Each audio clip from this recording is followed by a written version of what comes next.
Hi, ഞാൻ ഇന്ന് വന്നിരിക്കുന്നത് അടി എന്ന മൂവി.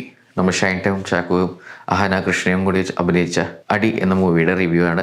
ഈ മൂവി പ്രൊഡ്യൂസ് ചെയ്തിരിക്കുന്നത് ദുൽഖറാണ്. പൊതുവെ ദുൽഖറിൻ്റെ മൂവീസിന് ഒരു എക്സ്പെക്ടേഷൻ കൂടുതൽ ഉണ്ടാവാറുണ്ട്. ഇതിൻ്റെ ഡയറക്റ്റ് ചെയ്തിരിക്കുന്നത് പ്രശോഭ് വിജയൻ. ഇതിൻ്റെ സ്ക്രിപ്റ്റ് ചെയ്തിരിക്കുന്നത് രതീഷ് രവി. അദ്ദേഹത്തിൻ്റെ ഇതിനേക്കാൾ മുമ്പത്തെ സ്ക്രിപ്റ്റ് എന്ന് പറയുന്നത് ഇഷ്ക് എന്ന മൂവിയാണ്. ഇഷ്ക് എന്ന മൂവിയിലും ഒരു ഈഗോ, മെയിൽ ഈഗോ കാണിക്കുന്നത്, അതിൻ്റെ നെഗറ്റിവിറ്റിയും ഒക്കെ കാണിക്കുന്ന ഒരു മൂവിയാണ്. അതേപോലെ തന്നെ മെയിൽ ഈഗോയുടെ പ്രശ്നങ്ങൾ കാണിക്കുന്ന മറ്റൊരു മൂവി ആയിട്ടാണ് എനിക്ക് ഫീൽ ചെയ്തത് ഈ അടി എന്ന മൂവി. ചുരുക്കത്തിൽ പറയുകയാണെങ്കിൽ ഈ മൂവിൻ്റെ കൺസെപ്റ്റ് അടിപൊളിയായിരുന്നു. അതിൻ്റെ ആക്ടിങ്ങും പെർഫോമൻസും എല്ലാം സൂപ്പറായിരുന്നു. പക്ഷേ ഭയങ്കര ഫീൽ തോന്നി. അതിൻ്റെ ഇടയിൽ കുറേ സീൻസൊക്കെ എക്സ്ട്രാ കുത്തിക്കയറ്റി ഒരു 2 മണിക്കൂർ 5 മിനിറ്റിൻ്റെ ഒരു മൂവി ആക്കി. ഒരു ശരിക്കും പറഞ്ഞാൽ ഷോർട്ട് ഫിലിമിൻ്റെ കണ്ടന്റ് ഉള്ളൂ, അതിനെ അങ്ങനെ വലിച്ചു നീട്ടി ഒരു 2 മണിക്കൂറിൻ്റെ മൂവി ആക്കിയേക്കാണ്. ടുവേഴ്സ് ദ എൻഡും പിന്നെ അത്രത്തോളം കൺവിൻസിങ് ആയിട്ട് എനിക്ക് തോന്നിയില്ല. കുറച്ചുകൂടി നല്ലൊരു പഞ്ച് സാധനം വേണമായിരുന്നു എന്ന് തോന്നി. ഇഷ്കിൽ നല്ല അടിപൊളി എൻഡിങ് ആയിരുന്നു. ഇതിൽ അത്രത്തോളം ക്ലൈമാക്സ് എഫക്റ്റ് ചെയ്തില്ല. അപ്പോൾ നമുക്ക് ഇതിൻ്റെ ഡീറ്റെയിൽ റിവ്യൂയിലേക്ക് പോകാം. ആദ്യം തന്നെ ഇതിൻ്റെ ആക്ടേഴ്സ് ഷൈൻ ടോം ചാക്കോയും അഹന കൃഷ്ണനും. ഷൈൻ ടോം ചാക്കോയുടെ ആ റോള് അത് ആക്ച്വലി ആളുടെ മെയിൽ ഈഗോനെ ഹേർട്ട് ചെയ്യുന്ന രീതിയിൽ ഈ മൂവിയിൽ തുടക്കം ഇവരുടെ മാരേജ് രജിസ്ട്രേഷൻ കഴിഞ്ഞ് അവർ അമ്പലത്തിലേക്ക് കെട്ടാൻ വേണ്ടിയിട്ട് പോകുന്ന വഴിയിൽ കുറച്ച് സംഭവ വികാസങ്ങൾ നടക്കുന്നു. അത് ആളുടെ മെയിൽ ഈഗോനെ ഹേർട്ട് ചെയ്യുന്നു. അത് വെച്ചിട്ടുള്ള ഒരു സീരീസ് ഓഫ് കാര്യങ്ങളാണ് കാണിക്കുന്നത് ഈ മൂവിയിൽ. അതിൽ ഷൈൻ ടോം ചാക്കോയുടെ ആക്ടിങ് മറ്റേ ഇഷ്കിലാണെങ്കിൽ ഭയങ്കര സീരിയസ് ക്യാരക്ടറാണ്.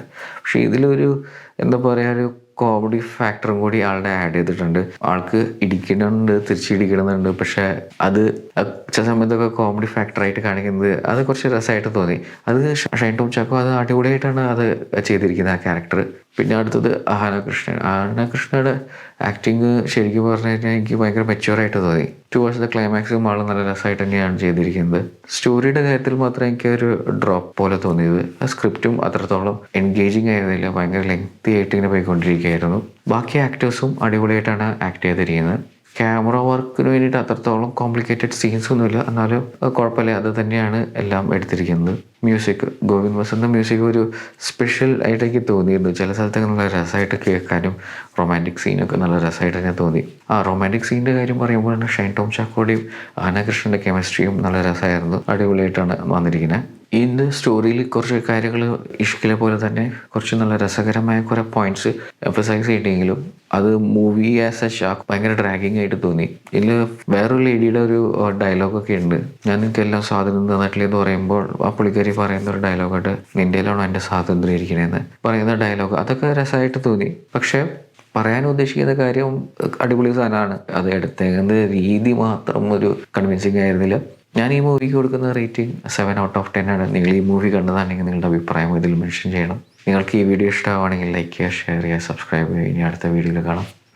ബൈ.